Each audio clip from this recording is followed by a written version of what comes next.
Hi friends, good afternoon all of you.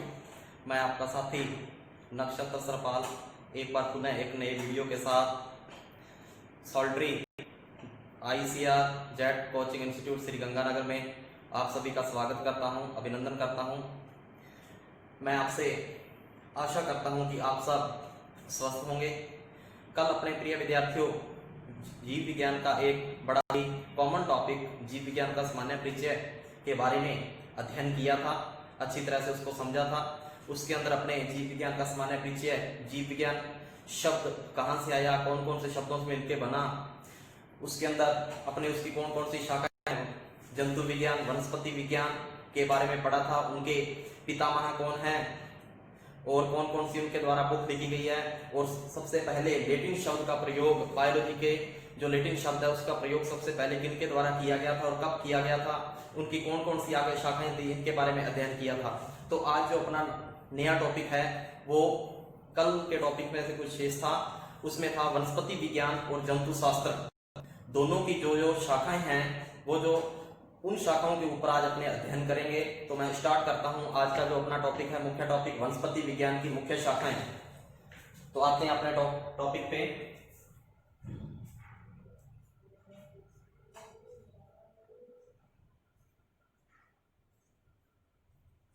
वनस्पति विज्ञान की मुख्य शाखाएं,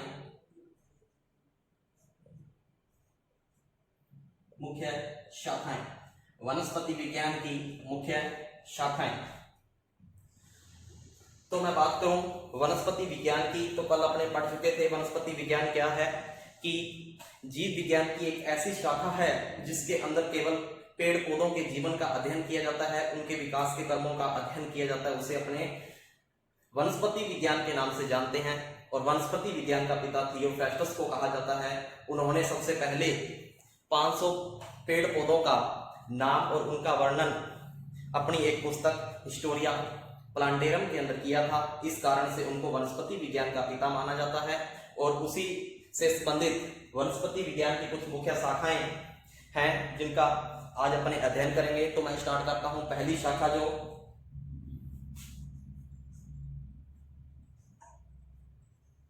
फाइकोलॉजी,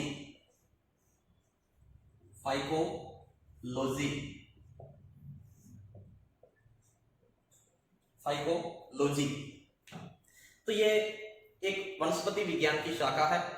इस वनस्पति विज्ञान की शाखा के अंदर अपने देखा जाए फाइको और लॉजी शब्द अपने को पता है, अध्ययन करना है। तो फाइकी मतलब शैवाल, शैवालों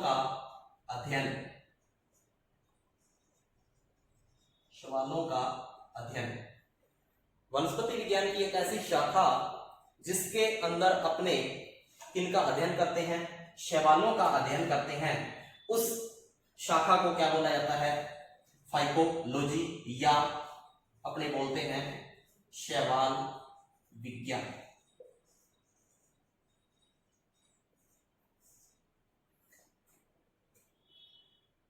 पहली अपनी फाइकोलॉजी शाखा वनस्पति विज्ञान की, ऐसी शाखा जिसके अंदर शैवालों का क्या करते हैं, अपने अध्ययन करते हैं, उसको कहा जाता है शैवाल विज्ञान। तो अब बात करते हैं, ये तो होगी शैवाल विज्ञान किसे कहते हैं। अब बात करते हैं कि जो शैवाल विज्ञान है, फाइकोलॉजी है, इसका पिता किसे कहा जाता है। तो मैं बात करता हूं कि जो अपनी शैवाल विज्ञान है, या इसको बोलते हैं अपने फाइकोलॉजी,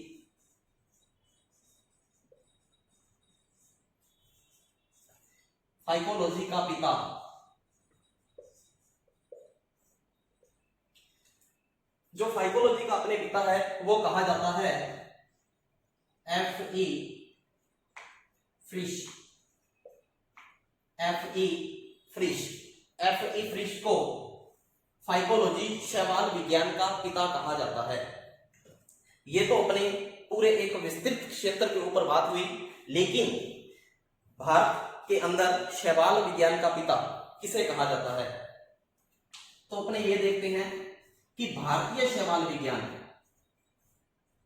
भारतीय शैवाल विज्ञान का पिता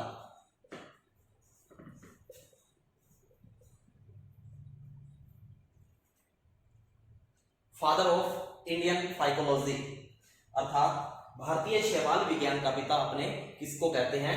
तो इसमें है जी ओपी आइगर। ओपी आइगर, ओपी आइगर को भारतीय शैवाल विज्ञान का पिता कहा जाता है। चलो ये अपने देखते हैं। देखिए अपने पहला जो बड़ा शाखा वो पड़ी फाइकोलॉजी। फाइको किससे संबंधित है? शैवालों से, अर्थात वनस्पति विज्ञान की एक ऐसी शाखा है जिसके अंदर अपने शैवालों का क्या करते हैं? अध्ययन करते हैं। उसे कहते हैं अपने शैवाल विज्ञान या फाइकोलॉजी।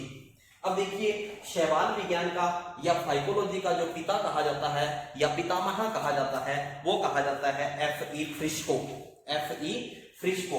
और भारतीय जो शैवाल विज्ञान है उसका जो पिता कहा जाता है वो कहा जाता है ओपी आइगर को। ये हुआ क्लियर। उसके बाद में अपने देखते हैं जो अपनी नंबर 2 नेक्स्ट शाखा है वो है कवक विज्ञान। कवक विज्ञान। अब देखिए इस शाखा के अंदर अपने को इसके नाम से ही संकेत मिल रहा है। क्या लिखा हुआ है? कवक। कवक।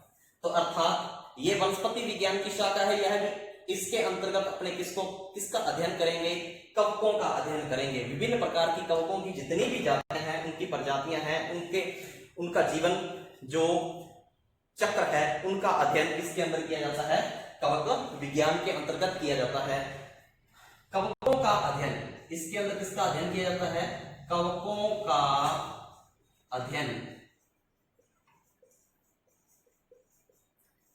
वनस्पति विज्ञान की वह शाखा जिसके अंदर अपने कवकों का अध्ययन करते हैं उसको कहते हैं कवक विज्ञान, या इसको बोला जाता है माइकोलॉजी।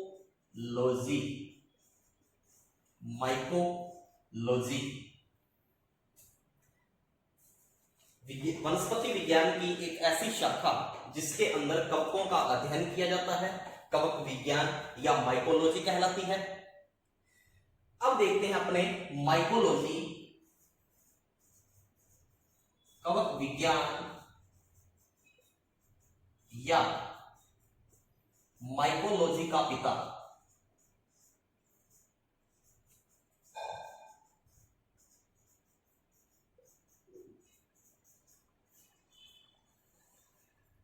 कवक विज्ञान या माइकोलॉजी का पिता। तो जो कवक विज्ञान है या माइकोलॉजी है उसका जो पिता कहा जाता है वो कहा जाता है हेनरिच एंटोन डी बेरी। जो कवक विज्ञान है या माइकोलॉजी है इस शाखा का जो पितामह है उसको माना जाता है हेनरिक्स एंटोन डी बेरी को कहा जाता है। लेकिन ये तो बात हुई कि पूरे संसार या पूरे विश्व स्तर के ऊपर, लेकिन अपने बात करते हैं कि भारत के अंदर भी कोई ना कोई माइकोलॉजी का पितामह होगा, कवक विज्ञान का पिता होगा। तो देखते हैं भारतीय कवक विज्ञान या माइकोलॉजी का पिता। भारतीय कवक विज्ञान या माइकोलॉजी, इंडियन माइकोलॉजी का जो पिता है वो कहा जाता है जी ईजे बटलर को। E J Butler. देखिए अपने वनस्पति विज्ञान की प्रमुख शाखाओं के अंदर नंबर 2 शाखा है जो कवक विज्ञान अर्थात माइकोलॉजी का अध्ययन कर रहे हैं। इसके अंदर देखा कि माइकोलॉजी असल में है क्या। माइकोलॉजी का मतलब हो गया कि वनस्पति विज्ञान की एक ऐसी शाखा है जिसके अंतर्गत अपने क्या करते हैं, कवकों का अच्छी तरह से क्या करते हैं, अध्ययन करते हैं, उनके जीवन चक्र का अध्ययन करते हैं। तो आगे अपने बात की है, कवक विज्ञान या माइकोलॉजी का जो पिता है वो किसे कहा जाता है?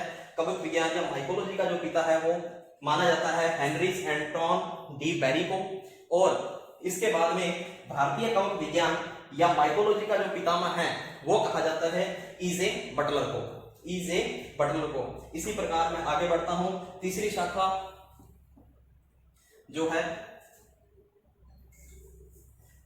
वो है सूक्ष्म जीव विज्ञान। कौन सी भाई? सूक्ष्म जीव विज्ञान।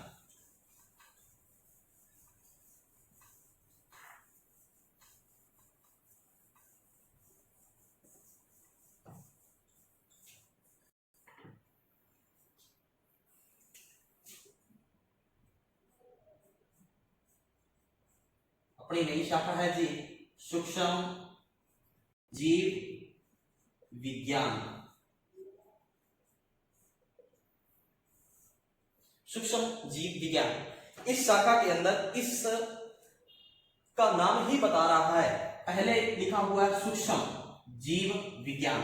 सूक्ष्म मतलब छोटे छोटे जीव, छोटे छोटे जीव जिनको अपने, छोटे छोटे जीव जिनको अपने नग्न आंखों से नहीं देख सकते, छोटे छोटे जीव जिनको अपने नग्न आंखों से नहीं देख सकते, अर्थात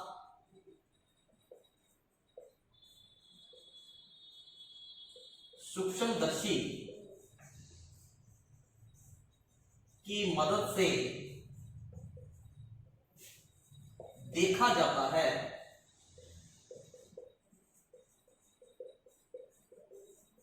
सूक्ष्म जीव कहलाते हैं।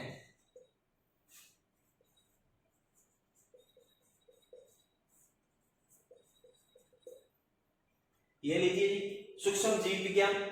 इसमें क्या, किसका अध्ययन करेंगे? अपने नाम बता रहा है सूक्ष्म जीव, सूक्ष्म जीव अर्थात छोटे छोटे जीव जिनको अपने नग्न आंखों से आसानी से देख नहीं पाते और उनको देखने के लिए अपने किसका उपयोग करना पड़ता है? सूक्ष्मदर्शी का उपयोग करना पड़ता है। तो ऐसे जीवों को अपने क्या बोलते हैं? सूक्ष्म जीव कहते हैं। ठीक है, तो इस सूक्ष्म जीव विज्ञान के अंतर्गत अपने किन किन सूक्ष्म जीवों का अध्ययन करते हैं? सूक्ष्म जीव बोले तो जीवाणु हो गया जी, विषाणु हो गया, कवक हो गया आदि।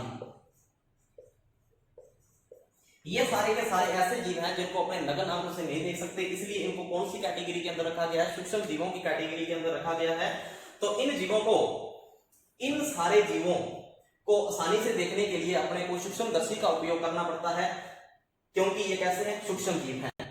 वनस्पति विज्ञान की एक ऐसी शाखा जिसके अंतर्गत अपने किनका अध्ययन करते हैं? सूक्ष्म जीवों, कौन कौन से? जीवाणु, विषाणु, कवक आदि का अध्ययन करते हैं, उसको किस नाम से जाना जाता है? सूक्ष्म जीव विज्ञान, या अपने इसको क्या कहते हैं? माइक्रो बायोलॉजी, माइक्रो बायोलॉजी के नाम से इसको क्या जाना जाता है? पुकारा जाता है। अब यह बात हुई, इसके बाद में अपने देखते हैं इस जो ये शाखा है, इस शाखा का पितामह या इस शाखा का फादर किसे कहा जाता है? तो देखिए कि जो अपनी ये सूक्ष्म जीव विज्ञान है, सूक्ष्म जीव विज्ञान का पिता या फादर ऑफ माइक्रोबायोलॉजी, सूक्ष्म जीव विज्ञान का पिता। तो मैं बात करूं जो सूक्ष्म जीव विज्ञान का पिता है वो कहा जाता है जी एंटोनी वॉन ल्यूवेनहोक, एंटोनी वॉन ल्यूवेनहोक। ये थे सूक्ष्म जीव विज्ञान के पिता अर्थात फादर ऑफ माइक्रोबायोलॉजी। इनको कहा जाता था सूक्ष्म जीव विज्ञान के पिता। लेकिन आधुनिक एक शब्द आता है, ये तो सूक्ष्म जीव विज्ञान का पिता माना गया कि जो सर्वप्रथम सबसे पहले, ये सबसे पहले की बात हो रही है यहाँ पे कि जो सबसे पहले जो सूक्ष्म जीव विज्ञान का पिता था, जिन्होंने सूक्ष्म जीव विज्ञान के बारे में बहुत ही अच्छा अध्ययन किया था, उसकी व्याख्या की थी, तो इनको पदवी दी गई थी पितामह की। किसकी? सूक्ष्म जीव विज्ञान के पिता की, एंटोनी वान ल्यूवेनहोफ। लेकिन जैसे जैसे सूक्ष्म जीव विज्ञान में तरक्की होती गई, वैसे वैसे नए प्रयोग होते गए, नए शोध होते गए, ठीक है। तो उनको ध्यान में रखते हुए जो आगे जो वैज्ञानिक थे, उन्होंने अपना अपना अच्छा कार्य इस क्षेत्र के अंदर किया। तो एक वैज्ञानिक हुए जिनको अपने आधुनिक जीव विज्ञान का पिता कहते हैं। तो अपने देखते हैं आधुनिक जीव विज्ञान,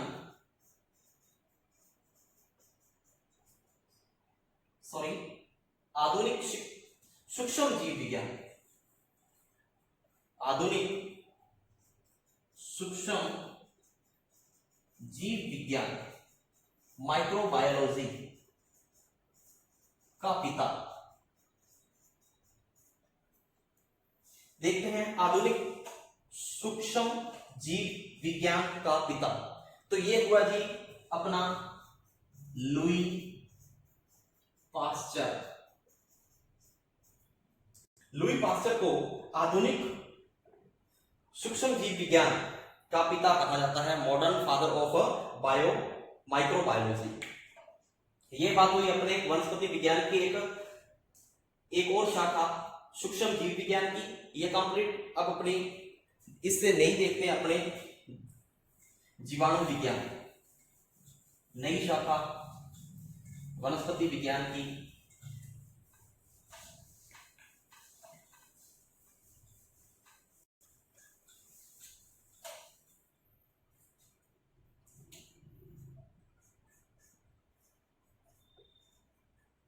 जीवाणु विज्ञान,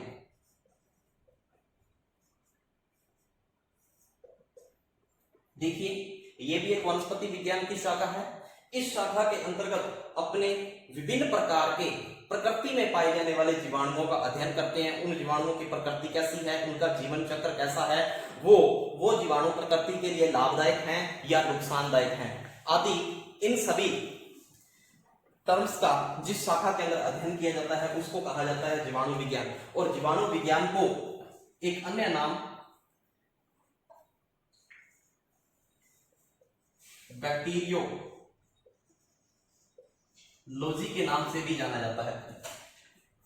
जो जीवाणु विज्ञान है, जीवाणु विज्ञान को बैक्टीरियोलॉजी के नाम से भी जाना जाता है। यह भी अपने आप में एक वनस्पति विज्ञान की शाखा है। अब बात करो कि जो जीवाणु विज्ञान है, जीवाणु विज्ञान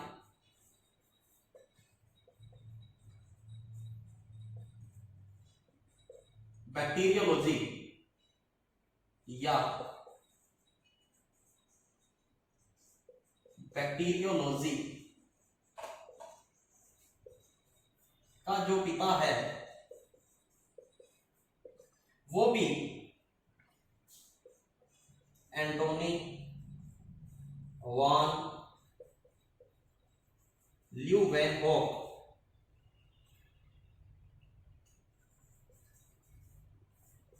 को माना जाता है।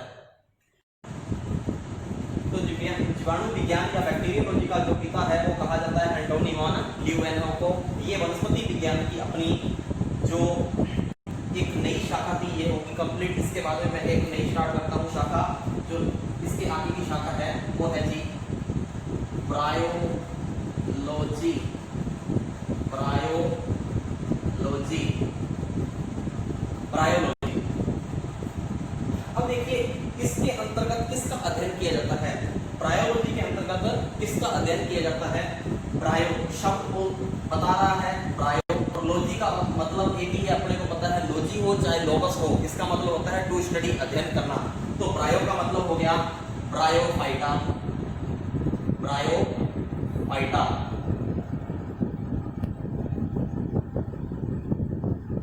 ब्रायोफाइटा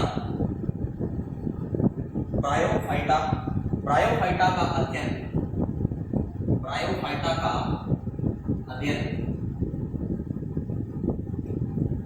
वनस्पति विज्ञान की एक शाखा है जिसके अंदर अपने किसका अध्ययन करते हैं, ब्रायोफाइटा का अध्ययन करते हैं, उसको क्या कहा जाता है, ब्रायोलॉजी कहा जाता है, ब्रायोफाइटा।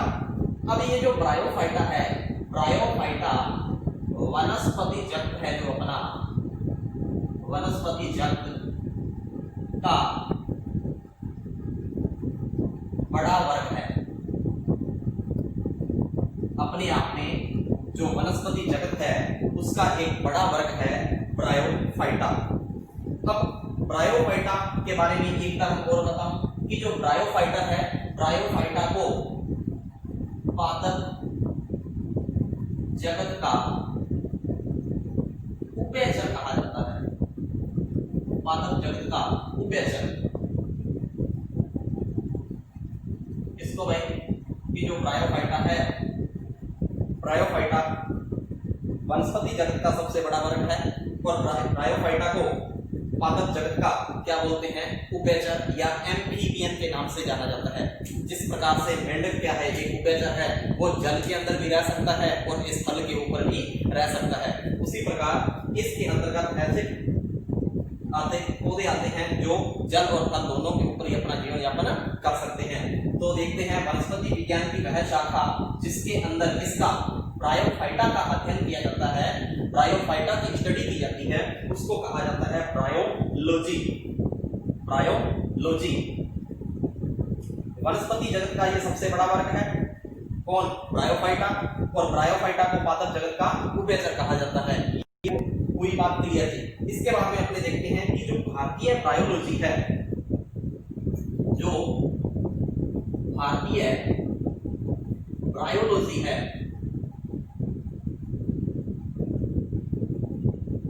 भारतीय ब्रायोलॉजी का जो पिता है किसे कहा जाता है, पिता, भारतीय ब्रायोलॉजी का पिता।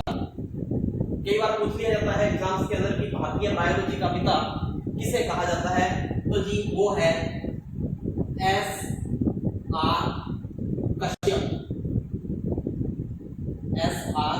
कश्यप, जो अपने S.R. कश्यप जी हैं, उनको भारतीय ब्रायोलॉजी का पितामह कहा जाता है। ये अपनी पूरी ब्रायोलॉजी जो वनस्पति विज्ञान की एक शाखा थी, ये कंप्लीट। इसके बाद मैं अगली शाखा पे चल रहा हूं। अगली शाखा है अपनी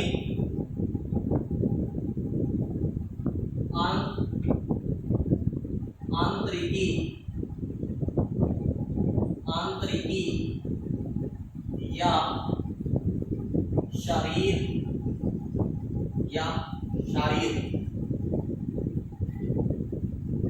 जीव विज्ञान या वनस्पति विज्ञान। वनस्पति विज्ञान की एक ऐसी शाखा है जिसमें आंतरिकी मतलब आंतरिकी का संबंध किससे है, आंतरिक अंगों से है, आंतरिक अंगों से है। कि वनस्पति विज्ञान की एक ऐसी शाखा जिसके अंदर अपने आंतरिक अंगों का क्या करते हैं, अध्ययन करते हैं, उसको किस नाम से जाना जाता है, आंतरिकी कहा जाता है या एनाटोमी के नाम से जाना जाता है, एनाटोमी या एनोटोमी। एक बार पुनः अपने देखते हैं आंतरिकी या शरीर। अब ये शाखा वनस्पति विज्ञान की है, इसके अंदर क्या क्या अध्ययन किया जाता है। इसमें देखा जाता है कि जो आंतरिक अंग है, अपने आंतरिक अंग हैं, उन आंतरिक अंगों का अध्ययन और आंतरिक अंगों की संरचना, आंतरिक अंगों का अध्ययन और उन आंतरिक अंगों की संरचना का अपने अध्ययन जिस शाखा के अंदर करते हैं, उस शाखा को कहा जाता है आंतरिकी या शरीर, या इसको अपने कहते हैं एनाटोमी। एनाटोमी ये अपनी हुई कंप्लीट वनस्पति विज्ञान की ये शाखा। इसके बाद में मैं जस्ट एक नई शाखा और ले रहा हूं, वो शाखा है अपनी कोशिका विज्ञान। कोशिका विज्ञान, कोशिका विज्ञान, इस शाखा को अपने साइटोलॉजी, इस शाखा को साइटोलॉजी के नाम से भी जाना जाता है। इसके अंतर्गत किसका अध्ययन किया जाता है ये अपने देखते हैं कि शब्द दे रखा है अपने को। यदि यहाँ हिंदी में देखा जाए तो कोशिका विज्ञान, अर्थात किसका अध्ययन करेंगे इसके अंदर अपने कोशिका का, अर्थात विभिन्न प्रकार की जितनी भी कोशिकाएं हैं उन सब का अध्ययन जिस शाखा के अंदर किया जाता है उसको क्या बोला जाता है, कोशिका विज्ञान, साइटोलॉजी। अब देखते हैं कि जो आधुनिक साइटोलॉजी है, आधुनिक साइटोलॉजी है, जो आधुनिक साइटोलॉजी का जो जनक है या पिता है वो किसे कहा जाता है। साइटोलॉजी के अंदर अपने देख लिया कि साइटोलॉजी एक ऐसी शाखा है वनस्पति विज्ञान की जिसके अंदर अपने किसका अध्ययन करते हैं, कोशिकाओं का अध्ययन करते हैं, उनके जीवन चक्र का अध्ययन करते हैं, कोशिका किस प्रकार की है। और अब देखते हैं आधुनिक साइटोलॉजी अर्थात आधुनिक कोशिका विज्ञान का जनक किसे कहा जाता है, वो कहा जाता है जी एसपी स्वानसन। एसपी स्वानसन जो आधुनिक अपनी कोशिका विज्ञान है या साइटोलॉजी है उसके अंदर आधुनिक साइटोलॉजी या कोशिका विज्ञान का जो जनक है वो कहा जाता है एसपी स्वानसन को। ये अपनी कोशिका विज्ञान जो एक शाखा थी ये कंप्लीट हुई। इसके बाद में मैं स्टार्ट करता हूं नई शाखा भ्रूणिकी या एम्ब्रियोलॉजी के नाम से भी इसको जानते हैं अपने।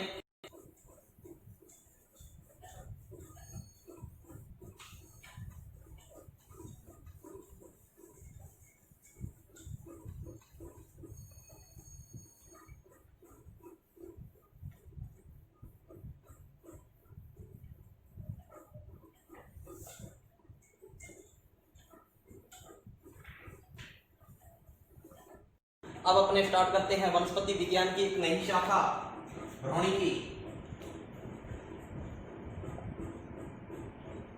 या इसे कहा जाता है भ्रूण विज्ञान।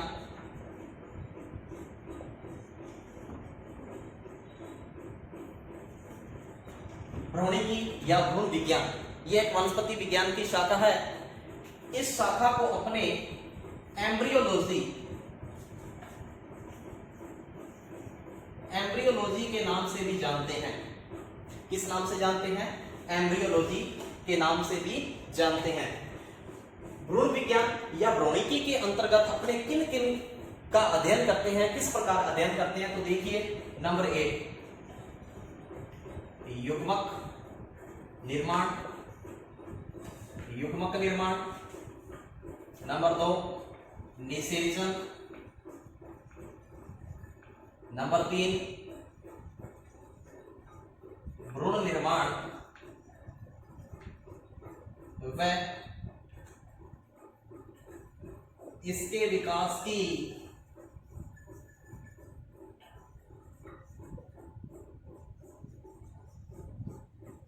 अवस्थाओं का अध्ययन,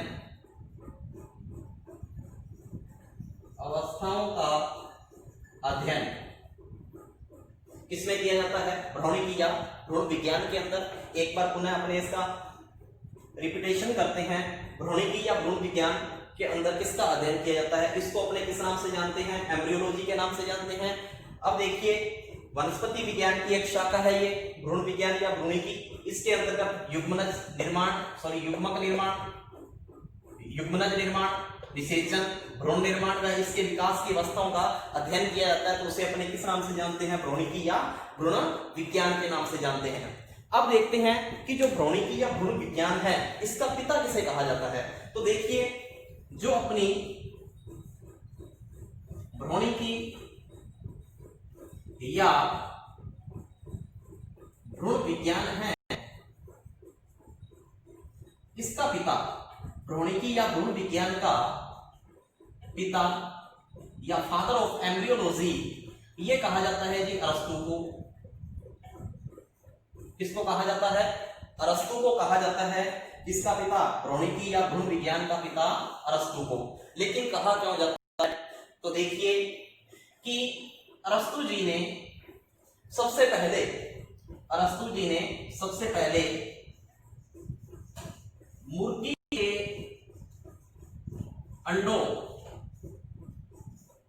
में मुर्गी के अंडों में भ्रूणीय विकास एम्ब्रियो डेवलपमेंट को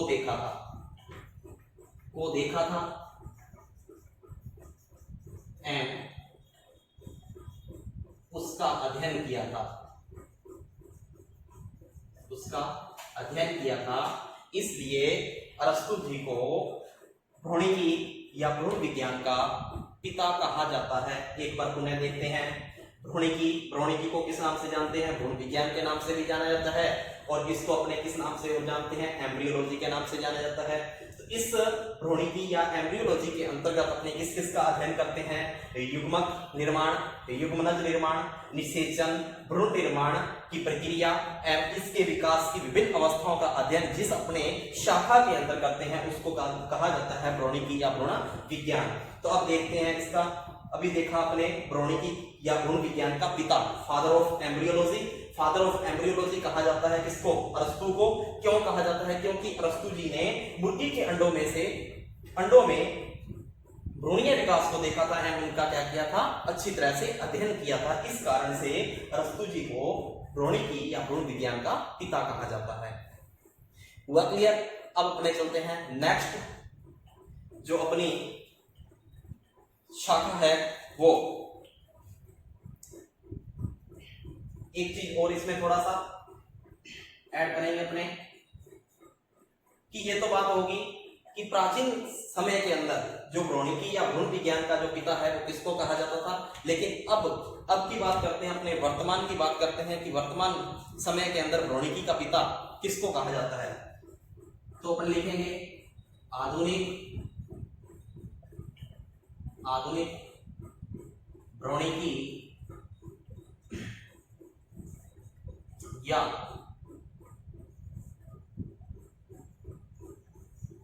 एम्ब्रियोलॉजी का पिता ये कहा जाता है जी वॉन बेयर।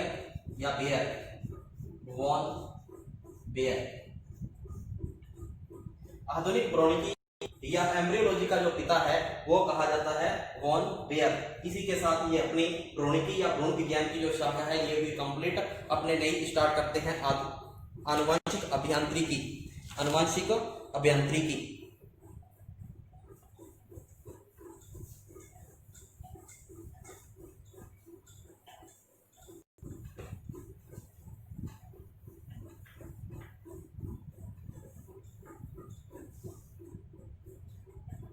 नई शाखा है जी अपनी आनुवंशिक अभियांत्रिकी, या इसको अपने कहते हैं जेनेटिक्स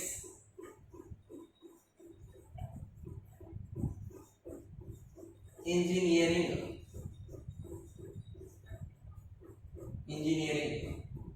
अब देखिए ये कैसी शाखा है। इस शाखा के अंदर अपने क्या करते हैं? आनुवंशिक अभियांत्रिकी या जेनेटिक्स इंजीनियरिंग, ये क्या है? ये भी एक वनस्पति विज्ञान की शाखा है। इस शाखा के अंतर्गत क्या करते हैं अपने, कि मान लो कोई आनुवंशिक पदार्थ है,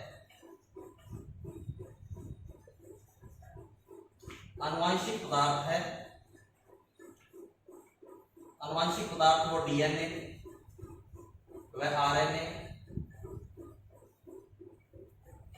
हो सकता है। अब क्या किया कि जो आनुवंशिक पदार्थ है डीएनए या आरएनए, या अपने कह सकते हैं जीनोम, अपने क्या किया इसके अंदर डीएनए आरएनए या जीनोम के अंदर क्या कर दिया?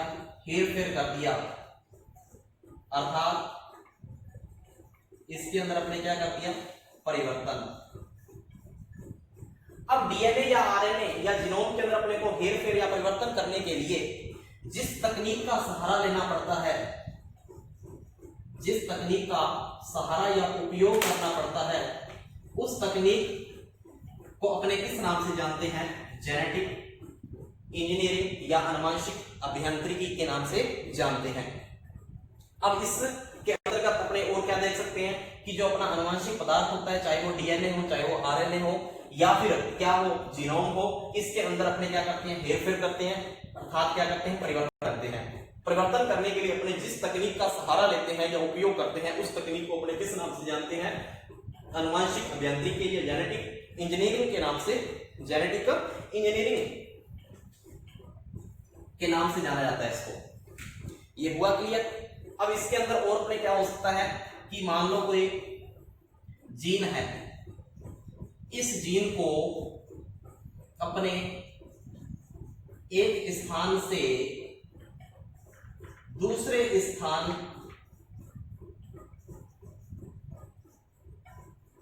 तक पहुंचाना है, एक स्थान से दूसरे स्थान तक पहुंचाना है, तो इस जीन को एक स्थान से दूसरे स्थान तक पहुंचाने के लिए अपने को जिस तकनीक की आवश्यकता पड़ेगी, उस तकनीक को कहा जाएगा क्या, जेनेटिक इंजीनियरिंग या आनुवंशिक अभियांत्रिकी। ये अपनी कंप्लीट हो चुकी है आनुवंशिक अभियांत्रिकी जो शाखा थी वनस्पति विज्ञान की। इसी के साथ मैं नेक्स्ट जो अपनी शाखा है वो स्टार्ट करता हूं, आनुवंशिकी। आनुवंशिकी, अब देखिए आनुवंशिकी या जेनेटिक्स,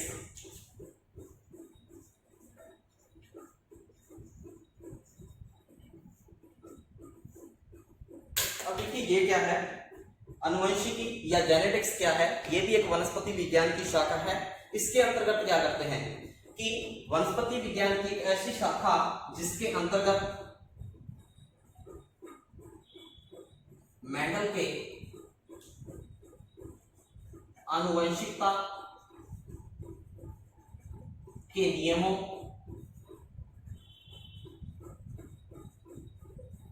कोमा सिद्धांतों, वनस्पति विज्ञान की एक ऐसी शाखा जिसके अंदर मेंडल के आनुवंशिकता के नियमों सिद्धांतों का क्या किया जाता है, अध्ययन किया जाता है, उसे क्या कहते हैं, जेनेटिक या आनुवंशिकी कहा जाता है। एक बार पुनः देखिए कि आनुवंशिकी या जेनेटिक्स किसे कहते हैं कि वनस्पति विज्ञान की एक ऐसी शाखा है जिसके अंतर्गत अपने क्या करते हैं, मेंडल के आनुवंशिकता के जो मेंडल द्वारा दिए गए थे नियम थे और उनके द्वारा दिए गए जो सिद्धांत थे उनका क्या करते हैं, अपने अच्छी तरह से अध्ययन करते हैं। उसको क्या बोला जाता है, जेनेटिक्स या आनुवंशिकी कहा जाता है। अब अपने बात करते हैं कि जो अपनी शाखा है वनस्पति विज्ञान की आनुवंशिकी या जेनेटिक्स, इसका जो फादर है, फादर ऑफ जेनेटिक्स या आनुवंशिकी का पिता है, वो किसे कहा जाता है। तो अपने देखते हैं कि जो आनुवंशिकी अपनी शाखा है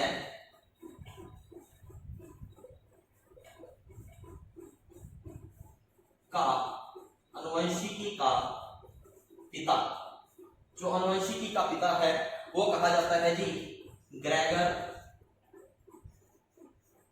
जॉन मेंडल।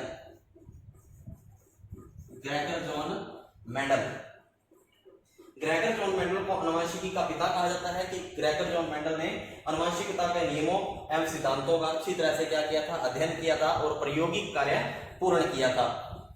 और वर्तमान समय के अंदर या अपने मैं बात करूं आधुनिक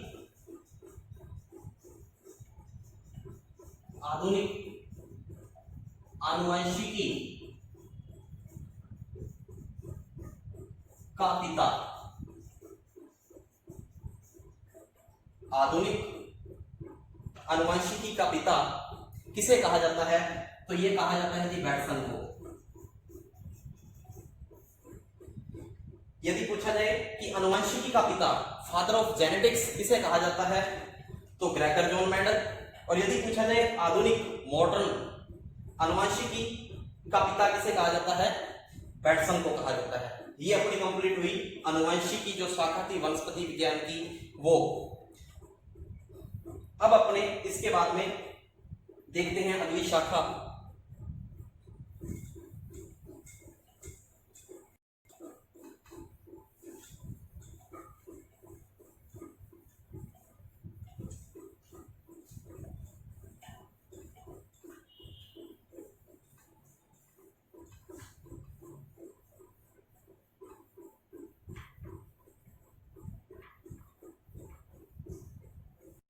स्टार्ट करते हैं अपने अगली शाखा।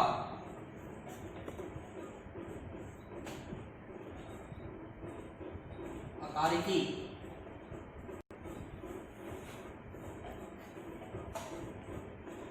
वनस्पति विज्ञान की शाखा है अकारिकी।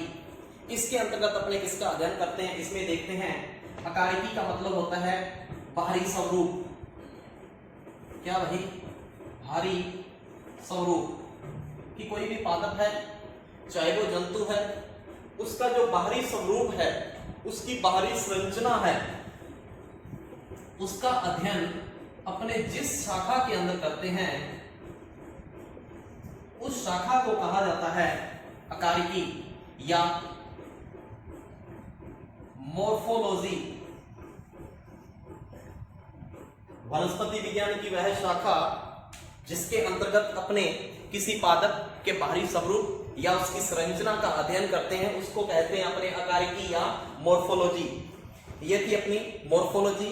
अब अपने नई जो शाखा है वो अपने देखते हैं सूत्रकृमि विज्ञान।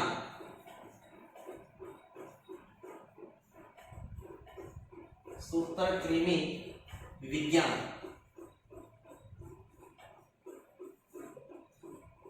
सूत्रकृमि विज्ञान ये भी वनस्पति विज्ञान की एक शाखा है। इसके अंतर्गत अपने सूत्रकृमि अर्थात जिनका शरीर बहुत ही पतला होता है, धागे के समान होते हैं, जिनको अपने आसानी से आर पार, उनका जो आंतरिक अंग होते हैं उनको आसानी से अपने आर पार देखा जा सकता है, उसको कहते हैं सूत्रकृमि। और सूत्रकृमि विज्ञान के अंतर्गत अपने किसका अध्ययन करेंगे? विविध प्रकार के सूत्रकृमियों का।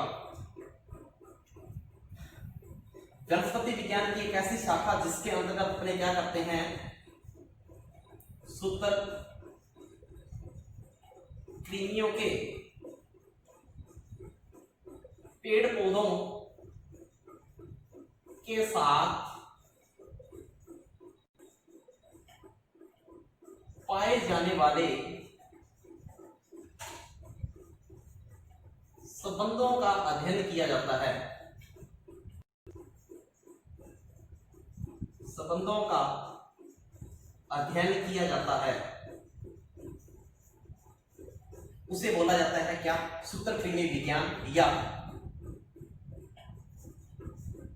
निमेटोलॉजी या निमेटोलॉजी के नाम से भी जाना जाता है। किसको? सूत्रकृमि विज्ञान को।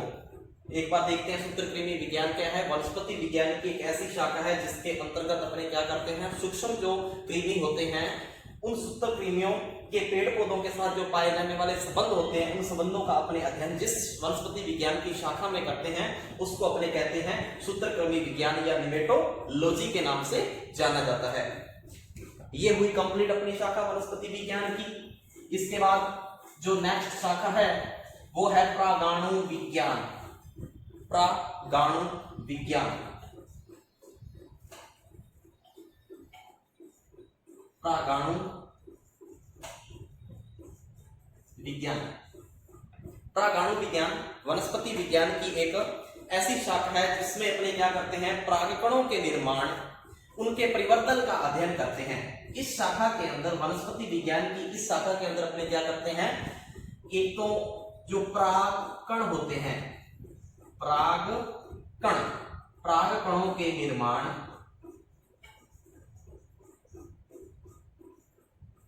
और नंबर 2 परागकणों,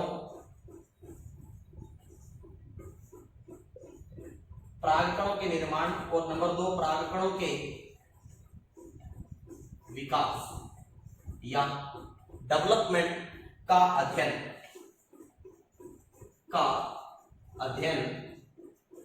अपने जिस शाखा में करते हैं उसको क्या बोला जाता है? प्रागाणु विज्ञान। प्रागाणु विज्ञान कहा जाता है। प्रागाणु विज्ञान परागकणों के निर्माण व परागकणों के विकास का अध्ययन अपने जिस शाखा के अंदर करते हैं उसको क्या कहते हैं? प्रागाणु विज्ञान या पैल्मोलॉजी के नाम से भी इसको अपने जानते हैं। अब देखिए थोड़ा सा अपने देखने की परागकण क्या चीज है। परागकण क्या चीज है कि जो आवर्तबीजी पादप होते हैं, आवर्त बीजी जिनको अपने एंजियोस्पर्म के नाम से भी जानते हैं। थोड़ा सा इसके बारे में बता दूं आपको, परागकण ये क्या चीज है, जो अपने अवर्त विधि पादप होते हैं, इनको अपने क्या बोलते हैं, एंजियोस्पर्म के नाम से जानते हैं। इनमें देखिए ये दो शब्दों से मिलकर बना है, एक बना है angio plus sperm. Sperm, sperm का मतलब होता है सीड, मतलब बीज, और जो एंजियो है, एंजियो का मतलब होता है कवर, कवर का मतलब होता है आवरण। अब देखिए आवृत, आवृत बीजी, आवृत का मतलब हो गया आवरण, बीजी का मतलब हो गया बीज, मतलब जिन ऐसे पौधे जिनके बीजों के ऊपर क्या पाया जाता है, एक आवरण पाया जाता है, उनको क्या कहा जाता है, आवृत बीजी या एंजियोस्पर्म कहा जाता है, एंजियोस्पर्म कहा जाता है। अब देखिए जब अपने को परागण, पोलिनेशन, परागण पोलिनेशन की क्रिया पौधों के अंदर करवानी होती है, तो अपने को किसकी आवश्यकता पड़ती है, परागकणों की आवश्यकता पड़ती है। किसकी आवश्यकता पड़ती है, परागकणों की। परागण पोलिनेशन करवाने के लिए पादपों में अपने को किसकी आवश्यकता पड़ती है, परागकणों की आवश्यकता पड़ती है। तो अपने कह सकते हैं कि जो परागकण है ये असल में है क्या, परागकण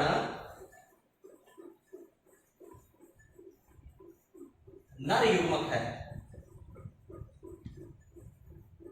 परागकण क्या है, नर युग्मक है।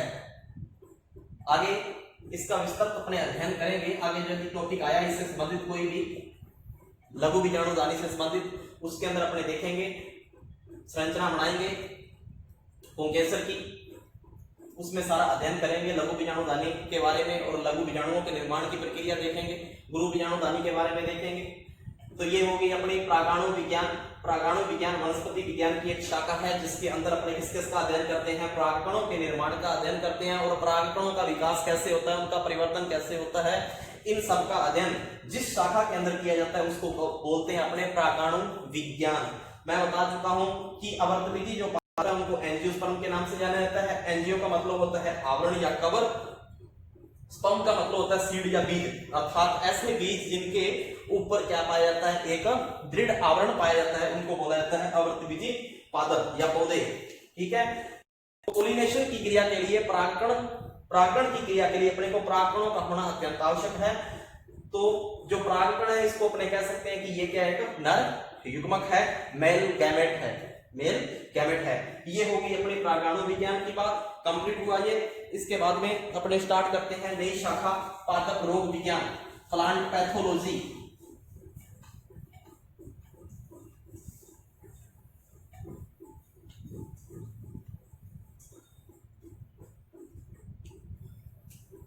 स्टार्ट करते हैं जी पादप रोग विज्ञान। इस पादप रोग विज्ञान को प्लांट पैथोलॉजी के नाम से भी जाना जाता है। पादप रोग विज्ञान, प्लांट पैथोलॉजी। अब देखिए ये नाम ही बता रहा है पादप रोग विज्ञान कि वनस्पति विज्ञान की एक ऐसी शाखा जिसके अंतर्गत अपने क्या करते हैं, जिसके अंतर्गत अपने पादपों में उत्पन्न होने वाले रोगों तथा उनके लक्षणों, उनके कारणों एवं उनके निवारण का अपने क्या किया जाता है, अध्ययन किया जाता है। उसको क्या बोलते हैं, पादप रोग विज्ञान। किस किस का अध्ययन, एक तो पादपों में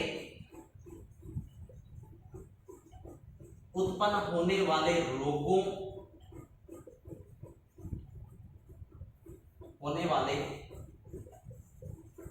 का अध्ययन,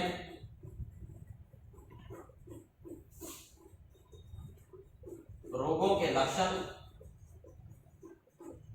उनके कारण व निदान का अध्ययन अपने वनस्पति विज्ञान की जिस शाखा में करते हैं, वनस्पति विज्ञान की जिस शाखा में करते हैं उसको कहा जाता है क्या, पादप रोग विज्ञान, प्लांट पैथोलॉजी। इसी के साथ ही अपनी वनस्पति विज्ञान की जो शाखा थी रोग विज्ञान, ये कंप्लीट हो गई, प्लांट पैथोलॉजी। अब मैं स्टार्ट करता हूं इसकी एक नई शाखा, फल विज्ञान।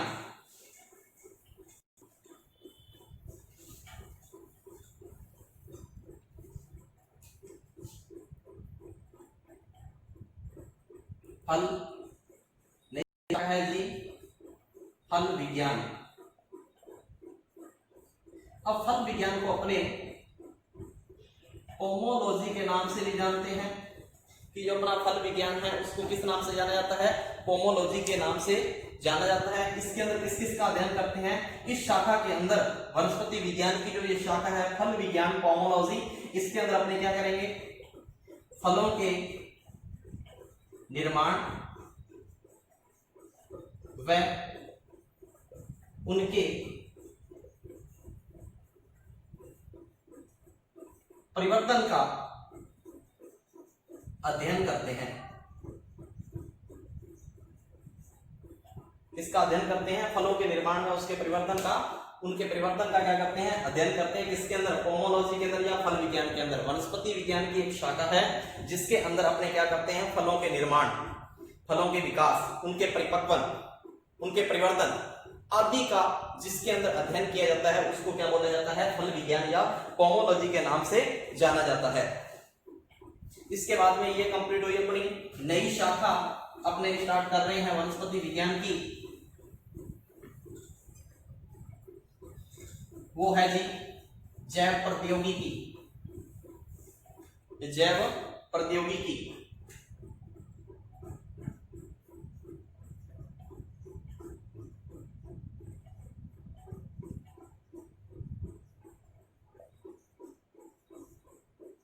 जैव प्रौद्योगिकी, इसको अपने किस नाम से जानते हैं, बायो टेक्नोलॉजी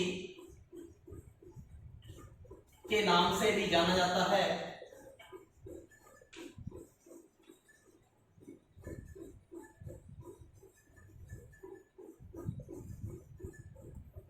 बायोटेक्नोलॉजी के नाम से भी जाना जाता है।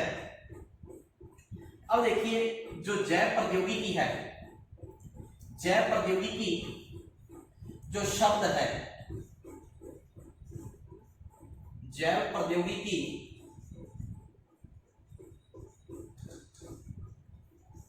जो शब्द है वो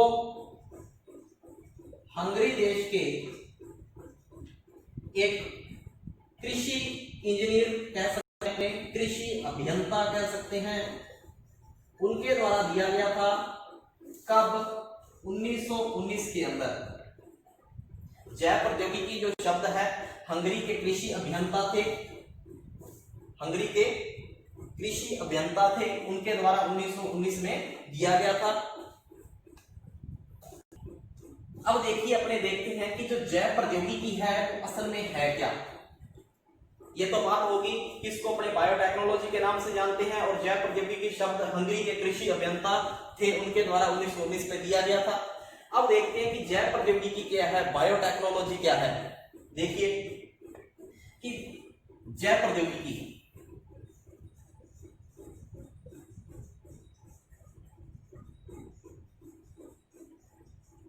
जैव प्रौद्योगिकी अपने आप में एक तकनीक है,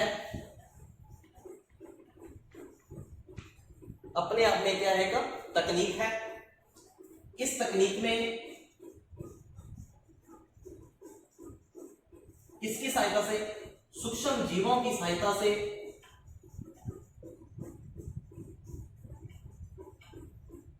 सूक्ष्म जीवों की सहायता से या मदद से मानव के लिए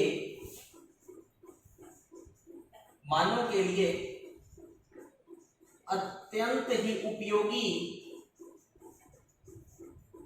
उत्पादों का क्या किया जाता है, निर्माण किया जाता है, निर्माण किया जाता है। एक बार पुनः देखिए, जैव प्रौद्योगिकी क्या है? एक तकनीक है। इस तकनीक के अंतर्गत अपने करते क्या हैं?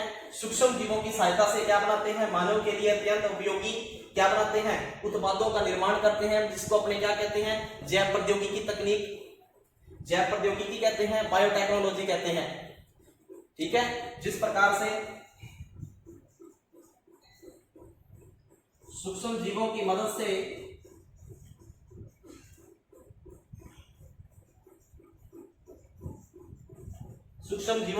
से अल्कोहल या मदिरा का निर्माण, सूक्ष्म जीवों की मदद से अल्कोहल या मदिरा का निर्माण, सिरका का निर्माण आदि। तो ये होगी अपनी जैव प्रौद्योगिकी, वनस्पति विज्ञान की एक शाखा। इसको किस नाम से? बायोटेक्नोलॉजी के नाम से जानते हैं। जैव प्रौद्योगिकी जो शब्द था, हंगरी के कृषि अभियंता थे, उनके द्वारा 1919 के अंदर दिया गया था। अब जैव प्रौद्योगिकी अपने आप में क्या है? एक तकनीक है। इस तकनीक के अंदर अपने किसकी सहायता लेते हैं? सूक्ष्म जीवों की। सूक्ष्म जीवों की सहायता से अपने क्या करते हैं? मानव के लिए उपयोगी उत्पादों का निर्माण करते हैं, जिसे अपने बोलते हैं जैव प्रौद्योगिकी। यही तकनीक क्या कहलाती है? जैव प्रौद्योगिकी कहलाती है। इसके बाद में मैं स्टार्ट कर रहा हूं इसकी नेक्स्ट वनस्पति विज्ञान की जो शाखा है, वो है जी अपने पास उत्तक संवर्धन। उत्तक संवर्धन, टिश्यू कल्चर।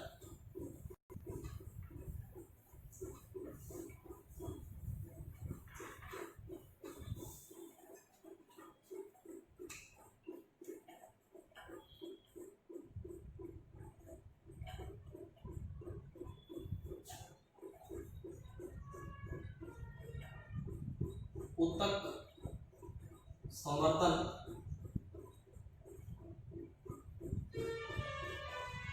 Tissue culture. अब देखिए उत्तक संवर्धन, टिश्यू कल्चर, उत्तक। अब देखिए उत्तक संवर्धन के अंदर क्या किया जाता है? जो ये शाखा है उत्तक संवर्धन वनस्पति विज्ञान की, इसके अंतर्गत होता क्या है? किसका अध्ययन किया जाता है? तो इसमें क्या होता है जी? एक कृत्रिम माध्यम तैयार किया जाता है।